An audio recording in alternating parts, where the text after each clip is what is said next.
Hello everyone, welcome back to means world. ಇವತ್ತು December 25 ಒಂದು ದಿನ ರಜಾ ಇದೆ. ಹಾಗಾಗಿ ತವ್ರ ಮನೆಗೆ ಹೋಗಿ ಬರೋಣ ಅಂತ ಪ್ಲ್ಯಾನ್ ಮಾಡಿಕೊಂಡು ಮಗಳು ಬರಲ್ಲ ಅಂದಿದ್ದಕ್ಕೆ ಅವಳಿಗೆ ಪನ್ನೀರ್ ರೆಸಿಪಿ ಮಾಡಿ ಹೋಗ್ತಾ ಇದ್ದೀನಿ. ಮಾಡಿಟ್ಬಿಟ್ರೆ ಇಡೀ ದಿನ ಅವಳು ತಿನ್ಕೊಳ್ತಾಳೆ. ನಾವು ಬೆಳಗ್ಗೆ ಹೋಗ್ಬಿಟ್ಟು ಸಂಜೆ ವಾಪಸ್ ಬರೋಣ ಅಂತ ಪ್ಲ್ಯಾನ್ ಮಾಡಿಕೊಂಡು ಮನೆಯಲ್ಲಿ ಎಲ್ಲ ಏನು ಮಾಡಿಟ್ಟು ಹೋಗಬೇಕು ಅದನ್ನು ಎಲ್ಲ ವ್ಯವಸ್ಥೆ ಮಾಡಿಬಿಟ್ಟು ಹೊರಡ್ತಾ ಇದ್ದೀವಿ. ಆನ್ ದ ವೇ ಹಾಗೆ ಪನ್ನೀರ್ ಮಾಡಿದ್ನಲ್ವಾ, ಅಲ್ಲಿನೂ ಪೇರೆಂಟ್ಸ್ ಮಾಡ್ಕೊಂಡು ತಿನ್ನಲಿ, ಅಲ್ಲಿ ಸಿಗೋದಿಲ್ಲ ಹಳ್ಳೀಲಿ ಅಂತ ಹೇಳಿಬಿಟ್ಟು ಪನ್ನೀರು ನಮ್ಮ ಮನೆಯವರಿಗೆ ತೊಗೊಂಬನ್ನಿ ಅಂತ ಹೇಳಿದ್ದೆ, ತೊಗೊಂಬರ್ತಾ ಇದ್ದಾರೆ. ಹಾಗೆ ನಮ್ಮ ಪೇರೆಂಟ್ಸಿಗೆ ಕೋಲ್ಡ್ ಕೇಕ್ ಅಂದರೆ ತುಂಬ ಇಷ್ಟ. ಬೆಂಗಳೂರಲ್ಲಿದ್ದಾಗ ತುಂಬ ತಿಂತಾಯಿದ್ರು. ಈಗ ಹಳ್ಳೀಲಿ ಇರೋದ್ರಿಂದ ಹಳ್ಳೀಲಿ ಯಾವುದೇ ರೀತಿ ಕೋಲ್ಡ್ ಕೇಕ್ಗಳು ಸಿಗೋದಿಲ್ಲ. ಟೂಟಿ ಫ್ರೂಟಿ ಹಾಕಿರೋ ಅಂಥ ಪ್ಲೈನ್ ಕೇಕ್ ಇರುತ್ತೆ. ಬಟ್ ಇವರಿಗೆ ಇದು ಇಷ್ಟ ಆಗೋದ್ರಿಂದ ಖುಷಿಪಟ್ಟು ತಿಂತಾರೆ ಅಂತ ಹೇಳಿಬಿಟ್ಟು ನಾನು ತೊಗೊಂಡೆ. 1 kg ತೊಗೊಳೋಣ ಅಂತ ನೋಡಿದರೆ ಅಲ್ಲಿ ಕ್ರಿಸ್ಮಸ್ ಇರೋದ್ರಿಂದ 1 kg ಯಾರೂ ಪರ್ಚೇಸ್ ಮಾಡಲ್ಲ ಅಂತ ಹೇಳ್ಬಿಟ್ಟು ಎಲ್ಲ ಹಾಫ್ kg ಕೇಕ್ ಮಾಡಿ ರೆಡಿ ಮಾಡಿ ಇಟ್ಟಿದ್ದರು. ಅದಕ್ಕೆ 2 ಫ್ಲೇವರಿಂದು ಹಾಫ್ kgದು 2 ಕೇಕ್ ತೊಗೊಂಡು ಹೊರಟ್ವಿ ನಾವು. ಈ ಬಿಸಿಲು ತುಂಬ ಇತ್ತು, ಹೋಗೋ ಅಷ್ಟೊತ್ತಲ್ಲಿ ಹಾಳಾಗತ್ತಾ ಅಂತ ಬೇರೆ ಮೈಂಡಲ್ಲಿ ಬರ್ತಿತ್ತು. ಇಲ್ಲ, ಚೆನ್ನಾಗೇ ಇತ್ತು. ಊರು ಬಂದೇ ಬಿಡ್ತು ನೋಡಿ. ನಮ್ಮ ಊರು ನೋಡಿ ಹೇಗಿದೆ.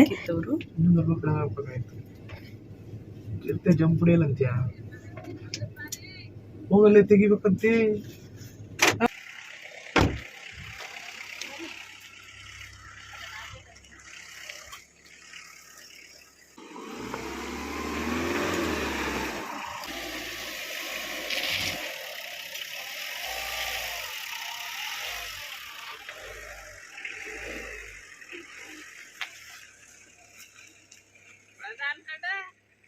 ಗೇಟ್ 2 ಸೈಡು ಪೇಪರ್ ಫ್ಲವರ್ ಇರುತ್ತಲ್ವ, ಅದರದ್ದು ಪ್ಲ್ಯಾಂಟ್ ಹಾಕಿದ್ದಾರೆ. ಆ ಪ್ಲ್ಯಾಂಟ್ ಇರೋದ್ರಿಂದ ಗೇಟು ಫುಲ್ಲು ಓಪನ್ ಮಾಡಲಿಕ್ಕೆ ಕಷ್ಟ ಅಂತ ಹೇಳಿ ಅಮ್ಮ ನನಗೂ ಕೂಡ ಕರೆದ್ರು, ಓಪನ್ ಮಾಡ್ಬಾ ಅಂತ. ಇನ್ನೇನು ಬಂದ್ವಿ ನೋಡಿ. ಮನೆ ಎಷ್ಟು ಅದ್ಭುತವಾಗಿ ಕಾಣ್ತಿದೆ.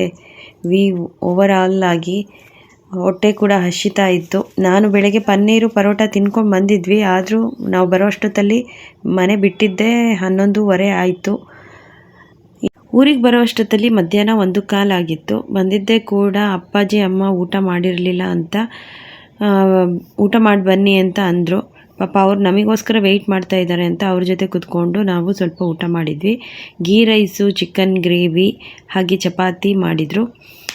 ತುಂಬ ಟೇಸ್ಟಿಯಾಗಿತ್ತು. ಊಟ ಮಾಡಿಕೊಂಡು ಎಲ್ಲ ಒಂದು ರೌಂಡು. ಇನ್ನೇನು ಆಲ್ರೆಡಿ ಮಧ್ಯಾಹ್ನ ಆಗಿಬಿಟ್ಟಿದೆ, ವಾಪಸ್ 4 ಗಂಟೆಗೆ ಹೋಗಬೇಕು. ಅದಕ್ಕೆ ಆಲ್ಮೋಸ್ಟ್ ಏನೆಲ್ಲ ಶೂಟ್ ಮಾಡ್ಕೊಳ್ಳಿಕ್ಕೆ ಸಾಧ್ಯ ನನಗೆ. ಯಾಕಂದರೆ ನನಗೆ ಊರಿಗೆ ಹೋದೆ ಅಂದರೆ ಎಷ್ಟು ಖುಷಿ ಅಂದರೆ, ಅಲ್ಲಿ ವೆರೈಟಿ ಪ್ಲ್ಯಾಂಟ್ಸ್ಗಳನ್ನು ನೋಡಿ ನನಗೆ ಎಷ್ಟು ಖುಷಿ ಆಗುತ್ತೆ ಅಂದರೆ ಕಂಟ್ರೋಲ್ ಮಾಡೋಕ್ಕೆ ಆಗೋದಿಲ್ಲ. ಮೊದಲೇ ಪ್ಲ್ಯಾಂಟ್ಸು, ಹಸಿರು ಗಿಡ ಮರ ಅಂದರೆ ತುಂಬ ಖುಷಿ ನನಗೆ. ಎಷ್ಟು ಮ್ಯಾಕ್ಸಿಮಮ್ ಟೈಮ್ ಸ್ಪೆಂಡ್ ಮಾಡಲಿಕ್ಕೆ ಇಷ್ಟ ಆಗುತ್ತೆ ಅಷ್ಟು ಸ್ಪೆಂಡ್ ಮಾಡ್ತೀನಿ. ಹಾಗೆ ನೋಡಿ, ನಾವು ಬಂದಿದ್ದೀವಿ ಅಂತ ಪರಂಗಿ ಕೂಡ ಕಟ್ ಮಾಡಿ ಮುಂಚೆನೇ ಇಟ್ಬಿಟ್ಟಿದ್ದಾರೆ. ಹೋಗ್ತಾ ಮರ್ತೋಗ್ಬಿಡ್ತಾರೆ ತೊಗೊಂಡು ಹೋಗಲಿ ಅಂತ. ಅಪ್ಪಾಜಿ ಸ್ವಲ್ಪ ಎಲ್ಲ ಕುರಿಗಳಿಗೆ ಹುಲ್ಲು ಹಾಕಿದ್ರ, ಆ ಹುಲ್ಲೆಲ್ಲ ಕೆಳಗಡೆ ಚೆಲ್ಲಿದ್ರು ಅಂತ ಹೇಳಿಬಿಟ್ಟು ಕುರಿಗಳು ಎಲ್ಲ ಕ್ಲೀನ್ ಮಾಡ್ತಾ ಇದ್ದಾರೆ. ಎಷ್ಟು ಕೆಲಸ ಅಂದರೆ ಅವರಿಗೆ ಬೆಳಗ್ಗೆಯಿಂದ ಸಂಜೆವರೆಗೂ. ಪಾಪ ಇಷ್ಟೆಲ್ಲ ಕೆಲಸ ಮಾಡಿದ್ದನ್ನು ನಾನು ನೋಡೇ ಇಲ್ಲ ಲೈಫಲ್ಲಿ ಅವ್ರ ಜೊತೆ ಇದ್ದಾಗ. ಪಾಪ ಈಗ ಎಷ್ಟು ಕೆಲಸ ಮಾಡ್ತಾರೆ. ಎಷ್ಟು ನೀಟಾಗಿ ಡ್ರೆಸ್ ಹಾಕ್ಕೊಂಡು ಐರನ್ ಮಾಡಿರೋಂತಹ ಪ್ಯಾಂಟು ಶರ್ಟು ಹಾಕ್ಕೊಂಡು ಒಂದು ಅಫಿಷಿಯಲ್ ಆಗಿ ವರ್ಕ್ ಮಾಡ್ತಿದ್ದೀನಿ ನಮ್ಮ ಅಪ್ಪಾಜಿನ. ನಾನು ಇನ್ನೊಂದು ರೂಪ ಈ ರೀತಿ ನೋಡಬೇಕು ಅಂದರೆ ಎಷ್ಟು ಚೇಂಜಸ್ ಅನಿಸುತ್ತೆ ಲೈಫ್ ಅಲ್ವಾ. ಅವರಾಗೆ ಅವರು ಖುಷಿಪಟ್ಟು ಆರಿಸ್ಕೊಂಡಿರೋಂತಹ ಜೀವನ ಇದು. ತುಂಬ ಎಂಜಾಯ್ ಮಾಡ್ತಿದ್ದಾರೆ. ಏನು ಕಷ್ಟ ಅಂತ ಏನಿಲ್ಲ, ಆರಾಮಾಗಿ ಲೈಫ್ ಲೀಡ್ ಮಾಡ್ತಾ ಇದ್ದಾರೆ. ಅಂದರೆ ತೋಟ ಮಾಡಬೇಕು ಅನ್ನೋದು ನಮ್ಮ ಅಪ್ಪಾಜಿಗೆ ತುಂಬ ಕನಸಿತ್ತು. ಹಾಗಾಗಿ ಅವರು ತೋಟ ಮಾಡಲಿಕ್ಕೆ ತುಂಬ ಖುಷಿಪಟ್ಟು ಮಾಡ್ತಿದ್ದಾರೆ. ಇದೇನು ಕಷ್ಟ ಅಂತ ಏನಿಲ್ಲ.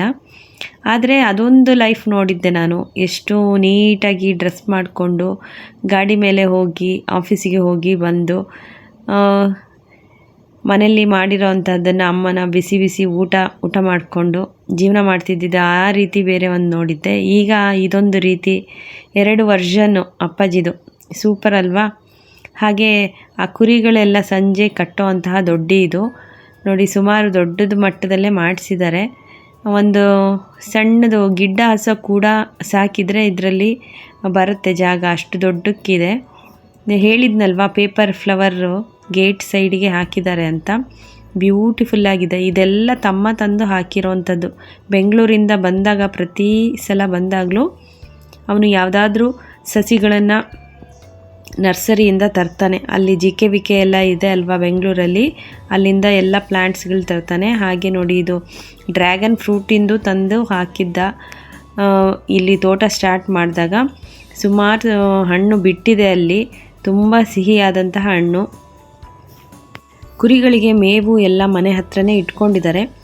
ನಾನು ಪ್ರತಿ ಸಲ ಬಂದಾಗ ಇದು ಕಾಫಿ ಬೀಜ ಯಾವಾಗಲೂ ಕಾಯಿ ನೋಡಿದ್ದೆ, ಈ ಸಲ ಹಣ್ಣು ನೋಡಿಬಿಟ್ಟು ತುಂಬ ಖುಷಿ ಆಯಿತು. ನಾನು ಲಾಸ್ಟ್ ವಿಡಿಯೋದಲ್ಲಿ ಹಾಕಿದ್ದೀನಿ ಅಮ್ಮ ಹಣ್ಣೆಲ್ಲ ಬಿಡಿಸ್ಬಿಟ್ಟು ಅದರಿಂದ ಕಾಫಿ ಪೌಡರ್ ಹೇಗೆ ಮಾಡ್ತಿದ್ರು ಅಂತ. ಈ ಸಲ ಕಾಫಿ ಬೀಜ ತೊಗೊಂಡು ಹೋಗು ಅಂತ ಹೇಳಿದರು. ನಾನು ಹೋಗಿದ್ದೆ ಒಂದು 2-3 ಗಂಟೆಗೆ. ಎಷ್ಟು ಹರಿಬರಿಯಲ್ಲಿ ಎಲ್ಲ ಮರ್ತು ಬಂದುಬಿಟ್ಟಿದ್ದೀನಿ ಈ ಸಲ. ಅಂದರೆ ಅಪ್ಪಾಜಿ ಮರ್ತು ಬಿಡ್ತೀಯಾ ಅಂತ ಹೇಳಿಬಿಟ್ಟು ಬೇಗ ಎಲ್ಲ ಕಾಯಿ ಸುಲಿದು ಕವರಲ್ಲಿ ಹಾಕಿಡ್ತಾ ಇದ್ದಾರೆ. ಇವ್ರು ನಮ್ಮ ಚಿಕ್ಕಪ್ಪ ನೋಡಿ ಸ್ವಲ್ಪ ಜ್ಯೂಸ್ ತೊಗೊಂಡ್ಬಿಟ್ಟಿದ್ದಾರೆ. ಮಗಳು ಬಂದಿದ್ದಾಳೆ ಅಂತ ಖುಷಿಗೆ ಕ್ಲ್ಯಾಪ್ಸ್ ಹೊಡೆದು ನನ್ನನ್ನು ಮಾತಾಡಿಸ್ತಾ ಇದ್ದಾರೆ. ಖುಷಿ ಪಾಪ ಎಲ್ಲರಿಗೂ. ಅಪರೂಪಕ್ಕೆ ಹೋಗ್ತೀವಲ್ವ, ಎಷ್ಟು ಸಂಭ್ರಮ ಅಂದರೆ. ಅಪ್ಪಾಜಿ ಸುಲಿತಾ ಇರೋದು ನೋಡಿ ತಮ್ಮ ನಾನು ಸುಲಿತೀನಿ ತೆಗಿ ಅಪ್ಪಾಜಿ ಅಂತ ಹೇಳಿಬಿಟ್ಟು ಅವನು ನಮಗೆ ಎಷ್ಟು ಬೇಕೋ ಅಷ್ಟು ಕಾಯಿನ ಸುಲಿದು ಕೊಟ್ಟ. ಮನೆ ಮುಂದೆ ಈ ತುಳಸಿ ಗಿಡ ಎಷ್ಟು ಚೆನ್ನಾಗಿದೆ ಅಂದರೆ, ನಾನು ಪ್ರತಿ ಸಲ ಹೋದಾಗ ಈ ತುಳಸಿ ಕಟ್ಟೆ ನಾನೇ ಮಾಡಿರೋದ್ರಿಂದ ತುಂಬ ಖುಷಿಯಾಗತ್ತೆ ಎಷ್ಟು ದೊಡ್ಡ ಮಟ್ಟಿಗೆ ಈ ಗಿಡ ಬೆಳೀತಿದೆ ಅಂತ. ನೀರಿನ ವ್ಯವಸ್ಥೆ ಏನೆಲ್ಲ ಮಾಡ್ಕೊಂಡಿದ್ದಾರೆ ಅಂದರೆ ಈ ಥರ ಡ್ರಮ್ಗಳು ಇಟ್ಕೊಂಡಿದ್ದಾರೆ. ತೊಟ್ಟಿ ಕಟ್ಟಿಸ್ಬೇಕು ಅಂತ ಆಸೆ ಇದೆ, ಆದರೆ ಸ್ವಲ್ಪ ಇನ್ನೂ ಡೆವಲಪ್ ಆಗಲಿ ತೋಟ ಅಂತ ಸುಮ್ಮನೆ ಇದ್ದಾರೆ. ಮೇಲೆ ಸಿಂಟೆಕ್ಸ್ ಇಟ್ಕೊಂಡು ಒಳಗಡೆ ಎಲ್ಲ ನಲ್ಲಿಯಲ್ಲಿ ನೀರು ಬರೋ ಹಾಗೆ ವ್ಯವಸ್ಥೆ ಮಾಡ್ಕೊಂಡಿದ್ದಾರೆ. ಯಾರೆಲ್ಲ ನಿಂಬೆ ಹಣ್ಣು ನೋಡಿದ್ದೀರಾ ಬಟ್ ಹೂವು ನೋಡಿಲ್ಲ, ನಾನು ಹೂವು ತೋರಿಸ್ತಾ ಇದ್ದೀನಿ ನೋಡಿ. ನಾನು ಇದೇ ಫಸ್ಟ್ ಟೈಮು ನಿಂಬೆ ಹಣ್ಣಿನ ಹೂವು ನೋಡ್ತಾ ಇರೋದು. ಗೊಂಚಲಾಗಿ ಹೂವು ಬಿಟ್ಟಿದೆ. ನಿಂಬೆ ಹಣ್ಣು ಕೂಡ ತುಂಬ ಬಿಟ್ಟಿದೆ ಈ ಸಲ. ಮಕ್ಕಳೆಲ್ಲ ಆ ಕಡ್ಡಿಗಳನ್ನು ತೊಗೊಂಬಂದು ಆಟ ಆಡ್ತಿದ್ದಾರೆ, ಏನೋ ಕ್ಯಾಂಪ್ ಫೈರು ಅಂತ. ಪ್ರಧಾನ ಲಾವ್ಯ ಅಷ್ಟೇ ಇರೋದು ಈ ಸಲ, ಯಾಕೆಂದರೆ ಅಣ್ಣನ ಮಕ್ಕಳು ಕೂಡ ಬಂದಿಲ್ಲ. ಮಕ್ಕಳಿಗೇನೋ ಎಕ್ಸಾಮ್ ನಡೀತಿದೆ ಅಂತೆ. ವಿಸ್ಮಯಂಗೂ ಕೂಡ ಟೆಸ್ಟ್ ಇರೋದ್ರಿಂದ ಅವಳು ಕೂಡ ಬರಲಿಲ್ಲ.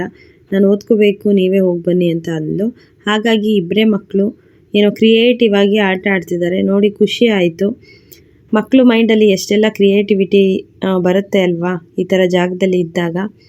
ಹಾಗೆ ನಮ್ಮ ಚಿಕ್ಕಪ್ಪ ಸ್ವಲ್ಪ ಜ್ಯೂಸ್ ತೊಗೊಂಡ್ಬಿಟ್ಟಿದ್ದಾರೆ, ಏನೇನೋ ಮಾತಾಡ್ತಾಯಿದ್ರು. ನಮ್ಮ ಮನೆಯವರು ಕೂಡ ತಮಾಷೆಗೆ ಮಾತಾಡಿಸ್ಕೊಂಡು ಕೂತಿದ್ರು. ತಮ್ಮ ಪಾಪ ಎಲ್ಲ ಕಾಯಿಗಳನ್ನು ಸುಲಿದು ಕೊಡ್ತಾ ಇದ್ದಾನೆ. ಹಾಗೆ ಸ್ವಲ್ಪ ತೋಟದಲ್ಲಿ ಹೋಗಿ ನೋಡ್ಕೊಂಬರೋಣ ಅಂತ ಹೇಳಿಬಿಟ್ಟು ನಾನು ಅಮ್ಮ ಅಪ್ಪಾಜಿ ಹೋಗ್ತಾ ಇದ್ವಿ. ಅವರೆಕಾಯಿ ತುಂಬ ಚೆನ್ನಾಗಿದೆ ನೋಡು, ಹೋಗ್ತಾ ಕಿತ್ಕೊಂಡು ಹೋಗು ಅಂದರು. ಒಂದೆರಡು ನೋಡಿದೆ ಹೇಗಿದೆ ಅಂತ. ಫುಲ್ಲು ಚೆನ್ನಾಗಿ ಬಲ್ತ್ಬಿಟ್ಟಿದೆ. ಈ ಮನೆ ಮುಂದೆ ಸ್ವಲ್ಪ ಇಷ್ಟು ಜಾಗ ಇದೆ, ಇದು ಇಷ್ಟು ಪ್ರಮಾಣದಲ್ಲಿ ಅವರೆಕಾಯಿ ಬೆಳೆದಿದ್ದಾರೆ. ಅಮ್ಮನಿಗೆ ಹಸಿ ಅವರೆಕಾಯಿ ಎಷ್ಟು ಬೇಕೋ ಅಷ್ಟು ಅಡುಗೆಗೆ ಬಳಸ್ಕೊಳ್ತಾರೆ. ಸ್ವಲ್ಪ ಒಣಗಿದ ಮೇಲೆ ಬೇಳೆ ಮಾಡ್ಕೋಬೇಕು ಅಂತ ಅವರಿಗೆ ಇಷ್ಟ. ಅದು ರೊಟ್ಟಿ ಜೊತೆ ಒಂಥರ ಗಟ್ಟಿಗೆ ಪೀಕ್ ದಾಲ್ ಅಂತ ಮಾಡ್ತಾರವರು, ತುಂಬ ಟೇಸ್ಟಿಯಾಗಿರುತ್ತೆ. ಹಾಗೆ ಈ ಬಣವೆ ನೋಡಿ, ಈ ಹುಲ್ಲಿನ ಬಣವೆ ನೋಡಿದರೆ ನನಗೆ ಹಳ್ಳಿಯಲ್ಲಿ ನಾವು ಸಣ್ಣವರಿದ್ದಾಗ ನಮ್ಮ ಅಪ್ಪಾಜಿ ಅಮ್ಮ ಊರಿಗೆ ಕರ್ಕೊಂಬಂದಾಗ ನಾವು ಆ ಬಣವೆ ಮೇಲೆ ಕೂತ್ಕೊಂಡು ಜಾರಬಂಡಿ ರೀತಿ ಆಟ ಆಡ್ತಾಯಿದ್ವಿ, ನಾನು ತಮ್ಮ ಅಣ್ಣ ಎಲ್ಲ. ಇದೆಲ್ಲ ಈಗ ನಮ್ಮ ಸ್ವಂತದ್ದೇ ಅಂತ ನೆನೆಸ್ಕೊಂಡ್ರೆ ತುಂಬ ಖುಷಿ ಆಗತ್ತೆ. ಆವಾಗ ನಮ್ಮ ಚಿಕ್ಕಪ್ಪ ಅವ್ರ ಮನೆಯಲ್ಲಿ ಇಲ್ಲ ನಮ್ಮ ದೊಡ್ಡಪ್ಪ ಅವ್ರ ಮನೇಲಿ ಕೂತ್ಕೊಂಡು ಆಟ ಆಡ್ತಿದ್ವಿ. ಈಗ ನಮ್ಮ ಸ್ವಂತ ಮನೆಯಲ್ಲೇ ನಾವು ಈ ಥರ ನೋಡ್ತಾ ಇದ್ದೀವಿ ಅಂದರೆ ಖುಷಿ. ಆದರೆ ಈಗಿನ ಮಕ್ಕಳು ಅದೆಲ್ಲ ಆಟ ಆಡೋದು ಅವರಿಗೆ ಗೊತ್ತಿಲ್ಲ. ನಾವೆಲ್ಲ ಈ ಥರ ಸುಮಾರು ಆಟ ಆಡ್ತಾಯಿದ್ವಿ. ಹಾಗೆ ಒಳಗೆ ಹೋಗ್ತಾ ಅಮ್ಮ ಮಾವಿನಕಾಯಿ ಕೂಡ ಬಿಡೋದಕ್ಕೆ ಸ್ಟಾರ್ಟ್ ಆಗಿದೆ ನೋಡ್ಬಾ ಇಲ್ಲಿ ಅಂತ. ಸ್ವಲ್ಪ ಇಲ್ಲೆಲ್ಲ ಗಿಣಿಗಳು ತುಂಬ ಇದೆ. ಹಾಗೆ ಅಕ್ಕಪಕ್ಕ ಯಾರಾದರೂ ಹಣ್ಣುಗಳನ್ನು ನೋಡಿದರೆ ಬಿಡೋದಿಲ್ಲ, ಎಲ್ಲ ಕಿತ್ಕೊಂಡು ಹೋಗ್ತಾರೆ ಅಂತ ಹೇಳಿಬಿಟ್ಟು ಇದು ಪೇಪರ್ ಹಾಕಿ ಪಿನ್ ಮಾಡಿಬಿಟ್ಟಿದ್ದಾರೆ.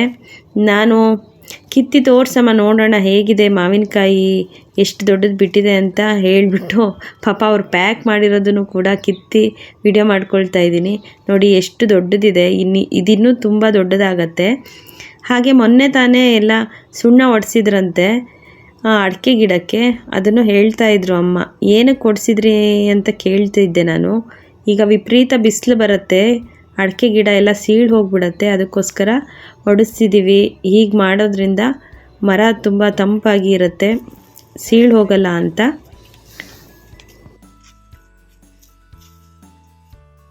ಈ ತೊಗರಿ ಗಿಡ ನೋಡಿ ಲಾಸ್ಟ್ ಇಯರ್ ಹಾಕಿರೋದು. ಎಷ್ಟು ಮಟ್ಟಿಗೆ ದೊಡ್ಡದಾಗಿದೆ ಅಂತ ಅಂದರೆ 1-2 ಇದೆ ಅಷ್ಟೇ, ಸುಮ್ಮನೆ ಬಿಟ್ಟಿದ್ದಾರೆ. ಅವಾಗವಾಗ ಸಾರಿಗೆ ಏನಾದರೂ ಒಂದು ಸ್ವಲ್ಪ ಕಾಳು ಸಿಗುತ್ತೆ ಅಂತ. ಇದು ಆರ್ಚ್ ಥರ ಬೆಳ್ಕೊಂಡ್ಬಿಟ್ಟಿದೆ. ಈ ತುದಿಯಿಂದ ಹಿಡಿದು ಆ ತುದಿಗೆ 2 ಗಿಡ ಆರ್ಚ್ ಥರ ಆಗಿಬಿಟ್ಟಿದೆ, ಅಷ್ಟು ದೊಡ್ಡದಿದೆ ನೋಡಿ. ನಾನು ತೊಗರಿ ಗಿಡ ಇಷ್ಟು ದೊಡ್ಡದು ಬಿಡುತ್ತೆ ಅಂತ ಇದೇ ಫಸ್ಟ್ ನಾನು ನೋಡಿದ್ದು. ಸಣ್ಣ ಸಣ್ಣ ಗಿಡಗಳಾಗಿ ಇರುತ್ತೆ ಅಂತ ಅಂದ್ಕೊಂಡಿದ್ದೆ, ಬಟ್ ಇಷ್ಟು ದೊಡ್ಡ ಮಟ್ಟಕ್ಕೆ ತೊಗರಿ ಗಿಡ ಕೂಡ ಬೆಳೆಯುತ್ತೆ. ಹಾಗೆ ಸ್ವಲ್ಪ ಒಳಗಡೆ ಹೋದರೆ ತೋಟದ ಪೂರ್ತಿ ಸ್ವಲ್ಪ ರಾಗಿ ಹಾಕಿಬಿಟ್ಟಿದ್ರು. ಅದು ಈಗೆಲ್ಲ ಒಣಗಿಬಿಟ್ಟಿದೆ. ಅದನ್ನೆಲ್ಲ ಕಟ್ ಮಾಡಿಸಿ ಒಂದು ಕಡೆ ಬಣವೆ ರೀತಿ ಒಟ್ಟಿದ್ದಾರೆ.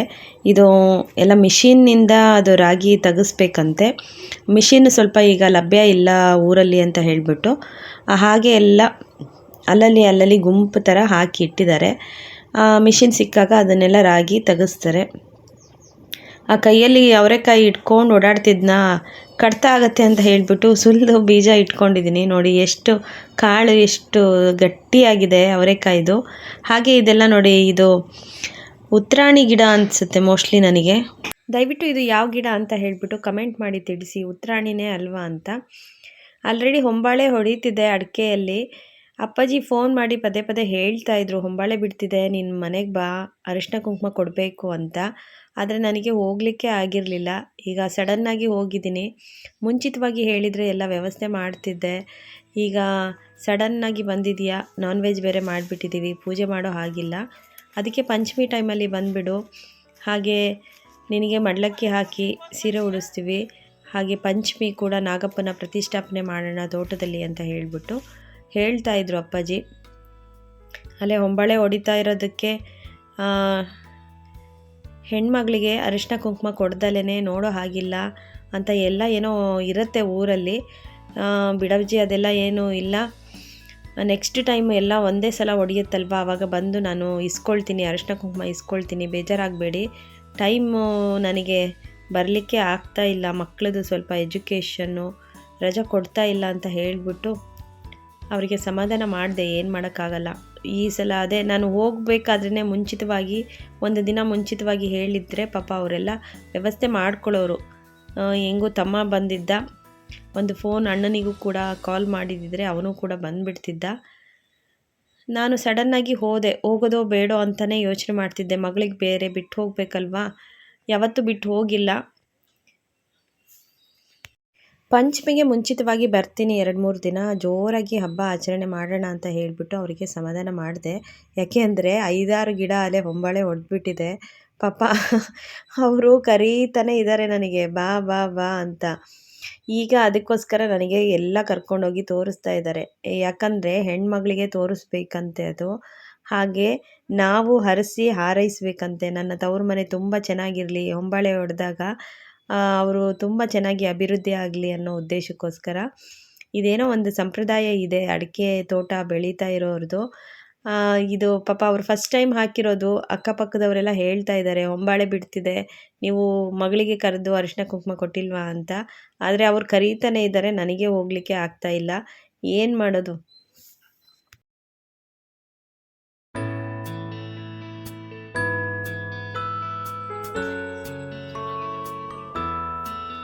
ಇವು ಎಷ್ಟು ಎತ್ತರ ಇದ್ದಾವೆ, ಆ ಕಡೆ ಎಲ್ಲ ಸಣ್ಣವಿದಾವೆ.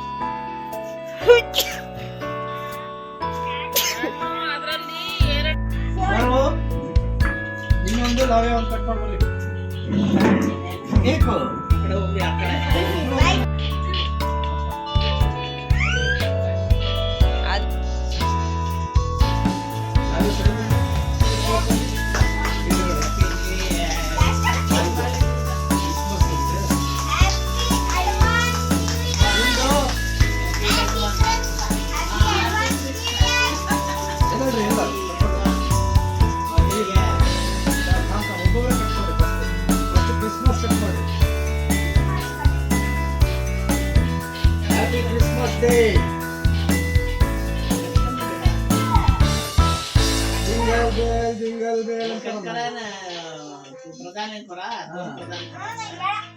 ಸಿಂಪಲ್ ಅದೇ, ಸುಮ್ಮನೆ ಟೇಸ್ಟ್. ನೀರು ಕಟ್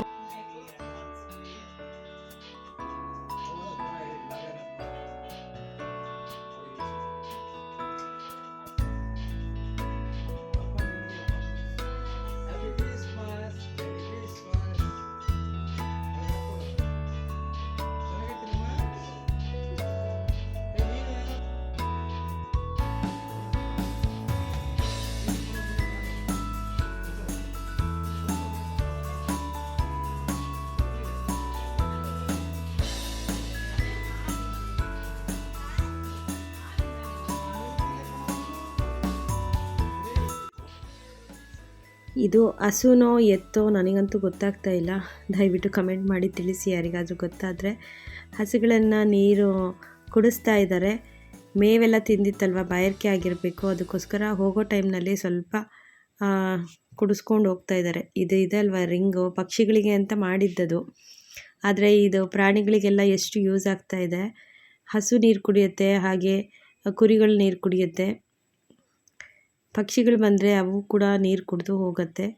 ಒಂಥರ ವಾತಾವರಣ ಸಂಜೆ ಟೈಮು ನೋಡಲಿಕ್ಕೆ ತುಂಬ ಖುಷಿ ಅನಿಸುತ್ತೆ ಇಲ್ಲಿ. ಹಾಗೆ ಸ್ವಲ್ಪ ಸಂಜೆ ಟೈಮು ಕುರಿಗಳಿಗೆಲ್ಲ ಈ ಹಿಂಡಿ ಅಂತ ಹಾಕ್ತಾರೆ. ಅಂದರೆ ನೀರಿನಲ್ಲಿ ಸ್ವಲ್ಪ ಅದು ಏನೋ ಮೆಕ್ಕೆಜೋಳದ್ದು ಅದರದ್ದೆಲ್ಲ ಪೌಡ್ರ್ ಇರುತ್ತಂತೆ, ಅದನ್ನು ನೀರಿನಲ್ಲಿ ಕಲಿಸ್ಬಿಟ್ಟು ಹಾಕ್ತಾರೆ. ನೋಡಿ ಇಲ್ಲಿ ಹಾಕ್ತಾ ಇದ್ದಾರೆ ಅಪ್ಪಾಜಿ. ಒಂದು ಬಕೆಟಲ್ಲಿ ಅದು ಈ ಪೌಡ್ರು, ಇದೆಲ್ಲ ಮೆಕ್ಕೆಜೋಳದ ಹಿಟ್ಟು ಹಾಗೆ ಜೋಳದ ಹಿಟ್ಟು ಯಾವುದ್ಯಾವ್ದ್ರದ್ದು ಇರುತ್ತೆ ಮಿಕ್ಸು. ಕುರಿಗಳಿಗೆ ಅಂತ ಫುಡ್ ಸಿಗುತ್ತಂತೆ. ಹಾಗೆ ಇದು ಹಿಂಡಿ ಅಂತ ಅಮ್ಮ ಹಾಕ್ತಾ ಇದ್ದಾರಲ್ವ, ಅದು ಹಿಂಡಿ ಅಂತ. ಇದು ಗಾಣದಲ್ಲಿ ಶೇಂಗಾ ಅದೆಲ್ಲ ಎಣ್ಣೆ ತೆಗೆದಿರ್ತಾರಲ್ವ, ಆ ಟೈಮ್ನಲ್ಲಿ ಸಿಗೋವಂಥದ್ದು ಹಿಂಡಿ. ಅದನ್ನು ಎರಡು ಮಿಕ್ಸ್ ಮಾಡಿ ಒಂದು ಹಿಡಿಯಷ್ಟು ಉಪ್ಪು ಹಾಕ್ಬಿಟ್ರೆ, ಕಲ್ಲು ಉಪ್ಪು ಹಾಕಿ ಮಿಕ್ಸ್ ಮಾಡಿ ಬಿಟ್ಬಿಡ್ಬೇಕಂತೆ ಒಂದು ಅರ್ಧ ಮುಕ್ಕಾಲು ಗಂಟೆ ಅದು ನೆನೆಯಲಿಕ್ಕೆ. ಆಮೇಲೆ ಅದನ್ನು ಕುರಿಗಳಿಗೆ ಕೊಟ್ಟರೆ ಸ್ವಲ್ಪ ಕುರಿಗಳು ಪುಷ್ಟಿಯಾಗಿ ಮೈ ತಗೊಳುತ್ತೆ, ಚೆನ್ನಾಗಿ ಬೆಳೆಯುತ್ತೆ ಅನ್ನೋ ಉದ್ದೇಶಕ್ಕೋಸ್ಕರ ಇದನ್ನು ಹಾಕ್ತಾರಂತೆ. ಅದಕ್ಕೆ ಕಲಸಿಡ್ತಾ ಇದ್ದಾರೆ. ಲಾವ್ಯನಿಗೆ ಎಷ್ಟು ಇಂಟ್ರೆಸ್ಟ್ ಅಂದರೆ ಇದನ್ನೆಲ್ಲ ನೋಡಲಿಕ್ಕೆ. ಒಂದು ಚೇರ್ ಹಾಕ್ಕೊಂಡು ಅಲ್ಲಿ ಅವಳು ಕುತ್ಕೊಂಡ್ಬಿಟ್ಲು, ಅದನ್ನು ಕಲಿಸ್ಕೊಂಡು ಕೇಳ್ತಾ ಇದ್ದಾಳೆ, ದಾದಿ ದಾದಾ ಇದೇನಿದು, ಏನಕ್ಕೆ ಕಲಿಸ್ತಾ ಇದ್ದೀರಾ ಅಂತ. ಅದಕ್ಕೆ ಅವ್ರು ಹೇಳ್ತಾಯಿದ್ರು, ಇದು ಕುರಿಗೆ ಗಂಜಿ ರೆಡಿ ಮಾಡ್ತಾ ಇದ್ವಿ, ಕುರಿಗಳು ಕುಡಿಯುತ್ತೆ ಇದು ಗಂಜಿ ಅಂತ. ಇನ್ನೇನು ಸಂಜೆ 4 ಗಂಟೆ ಆಯಿತು. ಮರ್ತು ಬಿಡ್ತೀಯ, ಅವರೆಕಾಯಿ ಬಿಡಿಸ್ಕೊಡ್ತೀನಿ ಅಂತ ಹೇಳಿಬಿಟ್ಟು ಅಪ್ಪಾಜಿ ಅಮ್ಮ ಅವರೆಕಾಯಿ ಬಿಡಿಸ್ತಾ ಇದ್ದಾರೆ. ಹಾಗೆ ಇಲ್ಲೇ ಸಿಪ್ಪೆ ಸುಲಿದು ಬೀಜ ಮಾಡಿ ಕೊಡ್ತೀವಿ, ಬೀಜ ಸುಲಿತೀಯ ಅಂತ ಎಲ್ಲ ಬಿಡಿಸ್ತಾ ಇದ್ದಾರೆ. ಅವರೆಕಾಯಿ ನಮ್ಮ ಮನೇಲಿ ಯಾರೂ ಅಷ್ಟೊಂದು ತಿನ್ನೋದಿಲ್ಲ ಇಷ್ಟಪಟ್ಟು. ನಾನು ಒಬ್ಬಳಿಗೆ ಅವರೆಕಾಯಿ ಉಪ್ಪಿಟ್ಟು ಮಾಡ್ಕೊಂಡು ತಿನ್ನಲಿಕ್ಕೆ ಇಷ್ಟ ಆಗುತ್ತೆ. ಸ್ವಲ್ಪ ಫ್ರೀಝರಲ್ಲಿ ಇಟ್ಕೊಂಡ್ಬಿಟ್ಟು ಅವಾಗವಾಗ ಬೇಕಾದಾಗ ಮಾಡ್ಕೊಂಡು ತಿನ್ನೋಣ ಅಂತ ಹೇಳಿ ಕೀಳಿಸ್ಕೊಳ್ತಾ ಇದ್ದೀನಿ. ಸ್ವಲ್ಪ ಹಿಚ್ಕಿದ ಬೇಳೆ ಸಾಂಬಾರು ಮಾಡಲಿಕ್ಕೂ ತುಂಬ ಟೇಸ್ಟಿಯಾಗಿರುತ್ತೆ. ನೋಡಿ ಅವರೆಕಾಯಿ ಎಷ್ಟು ಚೆನ್ನಾಗಿದೆ ಅಂದರೆ, ಕುತ್ಕೊಂಡು ಈಗ ನಾನು ಅಪ್ಪಾಜಿ ಅಮ್ಮ ಮಾತಾಡಿಕೊಂಡು ಸುಲಿತಾ ಇದ್ದೀವಿ. ಮ್ಯಾಕ್ಸಿಮಮ್ ಟೈಮು ನಾನು ತೋಟದಲ್ಲೇ ಕಳೆದ್ಬಿಟ್ಟಿದ್ದೀನಿ. ಅವ್ರ ಜೊತೆ ಕುತ್ಕೊಂಡು ಒಂದು 4 ಮಾತಾಡೋಕ್ಕೂ ನನಗೆ ಸಮಯ ಸಿಗಲಿಲ್ಲ. ಅದಕ್ಕೋಸ್ಕರ ಅವರೆಕಾಯಿ ಬಿಡಿಸ್ಕೊಂಡು ಮಾತಾಡ್ಕೊಂಡು ಕೂತಿದ್ದೀವಿ. ಖುಷಿ ಆಗುತ್ತೆ ಈ ರೀತಿ ಅಪ್ಪಾಜಿ ಅಮ್ಮನ ಜೊತೆ ಟೈಮ್ ಸ್ಪೆಂಡ್ ಮಾಡಲಿಕ್ಕೆ. ಅಪರೂಪಕ್ಕೆ ಬರ್ತೀನಲ್ವಾ. ಲಾಸ್ಟ್ ಟೈಮ್ ಅವರೆಕಾಯಿ ಹಾಕಿದಾಗಲೂ ನಮಗೆ ಪಾಪ ಅವರಿಗೆ ಕಳ್ಸೋಕ್ಕೂ ಆಗಲಿಲ್ಲ, ನಾನು ಹೋಗಲೇ ಇಲ್ಲ. ಮಗಳದ್ದು 10th ಇತ್ತು ಅಂತ ಹೇಳಿಬಿಟ್ಟು ನನಗೆ ಹೋಗೋಕ್ಕೆ ಅವಕಾಶವೇ ಸಿಗಲಿಲ್ಲ. ಲಾಸ್ಟ್ ಟೈಮ್ ಹಾಕಿದಾಗ ನಾನು ತಿನ್ನಲೇ ಇಲ್ಲ. ಈ ಸಲ ಬಂದು ತೊಗೊಂಡೋಗು ಅಂತ ಫೋರ್ಸ್ ಮಾಡ್ತಾಯಿದ್ರು. ಅದಕ್ಕೋಸ್ಕರ ಒಂದು ದಿನ ರಜೆ ಇತ್ತು ಅಂತ ಹೇಳಿಬಿಟ್ಟು ಹೋಗಿದ್ವಿ. ನೋಡಿ ಕಾಳು ಎಷ್ಟು ಗಟ್ಟಿಯಾಗಿದೆ. ಇಲ್ಲಿ ಬರ್ತಾರೆ ತಳ್ಳೋ ಗಾಡಿಯಲ್ಲಿ, ಆ ಕಾಳು ಎಷ್ಟು ಪೀಚಿರುತ್ತೆ ಅಂದರೆ ಅದು ಸಾರು ಮಾಡಿದರೂ ರುಚಿ ಬರಲ್ಲ. ಇದು ತುಂಬ ಚೆನ್ನಾಗಿದೆ, ಗಟ್ಟಿ ಕಾಳು, ಫುಲ್ಲು ಬಲ್ತು ಬಿಟ್ಟಿದೆ.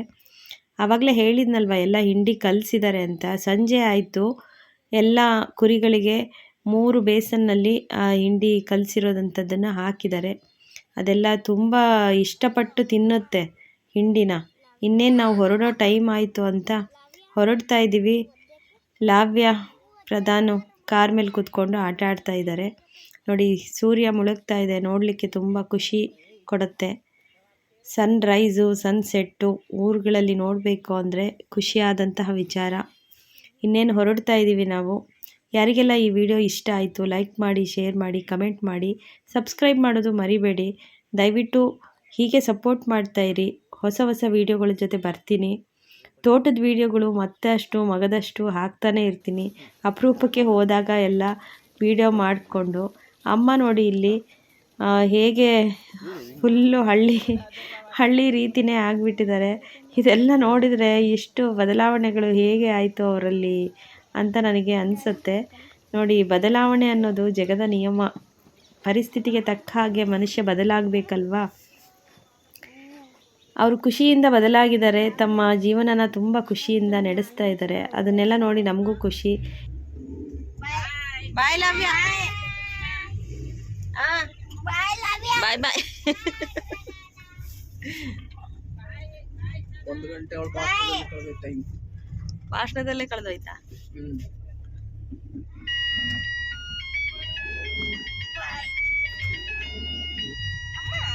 ಏನಪ್ಪ? ತಿಂದಲಲ್ಲಿ ಸಂಪೂರ್ಣವಾಗಿ ಯಾರೆಲ್ಲ ವಿಡಿಯೋ ನೋಡಿದ್ದೀರಾ ಎಲ್ಲರಿಗೂ ಥ್ಯಾಂಕ್ ಯು ಸೋ ಮಚ್. ಮತ್ತೆ ಹೊಸ ವಿಡಿಯೋ ಜೊತೆ ಬರ್ತೀನಿ. ಅಲ್ಲಿವರೆಗೂ ಬಾಯ್ ಬಾಯ್, ಟೇಕ್ ಕೇರ್, ಎಂಜಾಯ್ ಮಾಡಿ ಎಲ್ಲರೂ ಲೈಫ್ನ. ಬಾಯ್ ಬಾಯ್.